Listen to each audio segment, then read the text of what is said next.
Puji Tuhan, selamat pagi Bapak Ibu Saudara yang dikasihi Tuhan.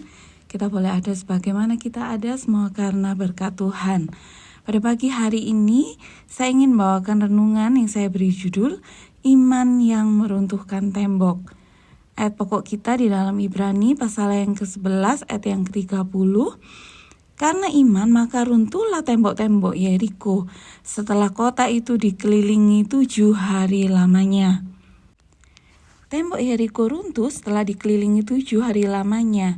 Kisah ini adalah bukti bahwa perjuangan iman percaya kita kepada Tuhan pasti menghasilkan mujizat. Mengapa saya mengatakan perjuangan iman? Ya, karena iman tidak semudah yang kita ucapkan.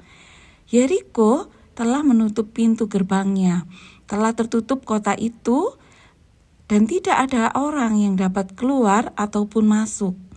Tetapi Tuhan berfirman kepada Yosua bahwa ketahuilah, aku serahkan ke tanganmu Yeriko ini beserta dengan rajanya dan pahlawan-pahlawannya yang gagah perkasa. Ini adalah janji Tuhan kepada Yosua. Kota Yeriko meliputi kira-kira 4 hektar. Yeriko merupakan kota benteng, bukan hanya bagi penduduknya, tetapi juga bagi mereka yang tinggal di sekitar situ. Tembok-tembok kota Yeriko tingginya kira-kira 14 meter dan tebalnya 6 meter. Wah, sungguh sebuah kota yang sangat kuat dan kokoh, tembok yang kokoh. Kota Yeriko dianggap sebagai kota yang tidak terkalahkan. Kota ini dianggap sangat kuat karena temboknya. Tembok yang mengelilingi kota ini begitu kuat, begitu kokoh, tidak mudah untuk dihancurkan oleh musuh. Tetapi Tuhan berjanji, Ia akan menyerahkan Yeriko ke tangan Yosua, ke tangan bangsa Israel. Namun bukan dengan senjata, bukan dengan peperangan. Tapi Tuhan memberikan petunjuk kepada Yosua bagaimana bangsa Israel harus bertindak.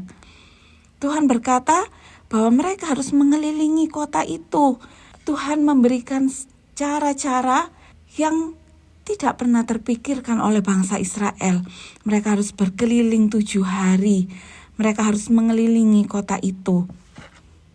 Dari kisah runtuhnya tembok Yeriko, kita belajar. Yang pertama, kita belajar mempercayai Tuhan dan mempercayai caranya. Bapak Ibu Saudara yang dikasihi Tuhan, kota Yeriko dikelilingi oleh tembok yang begitu kokoh dan kuat, yang tidak dapat dihancurkan oleh tangan manusia. Di dalam kehidupan kita juga memiliki begitu banyak tembok masalah, yang mungkin kita berpikir tidak dapat diselesaikan dengan cara kita. Kita seringkali berputar otak bagaimana menyelesaikan masalah kita. Tetapi pada pagi hari ini kita belajar untuk mempercayai Tuhan dan mempercayai caranya dalam menolong kita. Kita percaya Tuhan adalah pembuat mujizat, tetapi seringkali kita tidak percaya dengan cara Tuhan menolong kita. Tuhan memerintahkan Yosua untuk mengelilingi tembok Yeriko dengan cara tidak mengeluarkan sepatah kata pun. Hal ini sangat sulit diterima oleh akal pikiran manusia. Bagaimana Allah dapat meruntuhkan tembok dengan cara yang demikian? Bapak Ibu Saudara, ada banyak cara yang Tuhan Yesus pakai untuk menyembuhkan orang.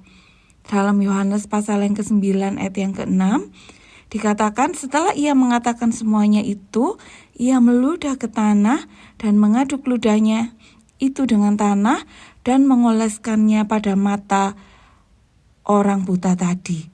Tuhan Yesus menyembuhkan orang yang buta dengan cara meludah di tanah, lalu mengaduk ludahnya dengan tanah, mengoleskannya ke mata orang buta itu, maka orang buta itu pun melihat. Cara ini adalah cara yang aneh secara manusia. Tetapi Tuhan melakukannya dan terjadi mujizat. Kadang kita melihat Allah bekerja dengan cara yang tidak pernah kita pikirkan. Tetapi Tuhan juga memakai cara yang lain untuk menyembuhkan orang yang sakit yang lain. Kita juga melihat hal yang unik. Tuhan Yesus meminta Petrus untuk pergi memancing ke danau. Tuhan Yesus berkata, ikan pertama yang kau pancing, tangkaplah, bukalah mulutnya, maka engkau akan menemukan mata uang 4 dirham di dalamnya. Ambillah itu dan bayarkanlah kepada mereka bagiku dan bagimu juga. Pada saat perlu membayar pajak, Tuhan menyuruh Petrus untuk memancing ikan. Ini adalah cara yang unik, Bapak Ibu Saudara. Saat kita percaya kepada Tuhan, Tuhan juga meminta kita untuk percaya akan cara yang Ia pakai untuk menolong setiap kita. Mari Bapak Ibu Saudara dikasihi Tuhan, jangan pernah membatasi Tuhan. Jangan pernah membatasi cara Tuhan bekerja di dalam kehidupan kita. Mari kita mau belajar percaya kepada Tuhan, dan kita juga mau belajar percaya dengan caranya menolong setiap kita. Hal yang kedua yang kita pelajari dari peristiwa runtuhnya tembok Yeriko adalah ketaatan adalah bentuk percaya kita kepada Tuhan. Yosua pasal yang ke-6 ayat yang ke-10, tetapi Yosua telah memerintahkan kepada bangsa itu demikian, janganlah bersorak dan janganlah memperdengarkan suaramu, sepatah kata pun janganlah keluar dari mulutmu, sampai pada hari aku mengatakan kepadamu bersoraklah, maka kamu harus bersorak. Yosua memerintahkan baik kepada para imam maupun kepada bangsa itu tepat sesuai dengan petunjuk Allah. Bahkan saat Yosua memerintahkan agar bangsa itu tidak bersorak, tidak mengeluarkan sepatah kata pun, bangsa itu pun taat melakukan seperti apa yang Yosua katakan, sehingga mereka melihat mujizat terjadi dalam kehidupan mereka. Tembok yang kokoh itu pun runtuh. Apa yang terjadi jika mereka tidak mau taat kepada Yosua? Apa yang terjadi ketika mereka tidak taat melakukan apa yang Allah perintahkan? Bapak, Ibu, Saudara, iman memerlukan ketaatan kita. Yakobus pasal yang kedua ayat yang ke-17, demikian juga halnya dengan iman. Jika iman itu tidak disertai perbuatan, maka iman itu pada hakikatnya adalah mati. Yakobus mengatakan bahwa iman tanpa perbuatan akan mati, tidak akan menghasilkan sesuatu yang baik. Iman bukan hanya berarti kita percaya Allah dapat menolong kita. Iman bukan hanya berarti kita percaya Allah punya cara untuk menolong kita. Tetapi iman juga memiliki arti kita mau taat sepenuhnya melakukan apa yang Tuhan perintahkan dalam kehidupan kita. Iman berarti taat melakukan kehendak-Nya di dalam kehidupan kita. Bapak, Ibu, Saudara, jika tembok Yeriko yang sangat tebal dan kokoh dapat roboh karena iman dan ketaatan bangsa Israel dan Yosua, maka tembok-tembok di dalam kehidupan kita, masalah dan pergumulan kita, sakit penyakit kita, masalah keuangan kita, masalah dalam keluarga kita pun dapat Allah robohkan, asal kita mau tetap percaya kepada Tuhan, percaya kepada caranya, dan percaya dan taat melakukan apa yang Allah perintahkan di dalam kehidupan kita. Maka mujizat pun akan terjadi di dalam kehidupan kita. Puji Tuhan, mari kita berdoa. Terima kasih Tuhan buat firman-Mu pada pagi hari ini. Kami percaya Tuhan, sebesar apapun masalah yang kami alami, sebesar apapun pergumulan yang sedang kami hadapi saat ini Tuhan, kami percaya Engkau Allah yang sanggup menolong kami dengan cara-Mu yang ajaib.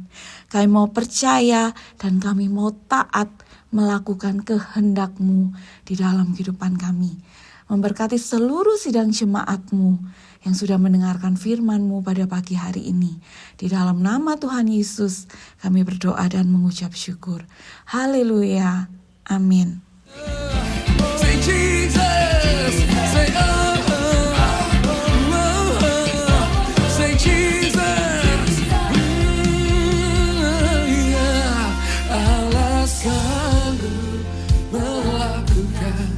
Segala perkara dulu, sekarang, dan selamanya.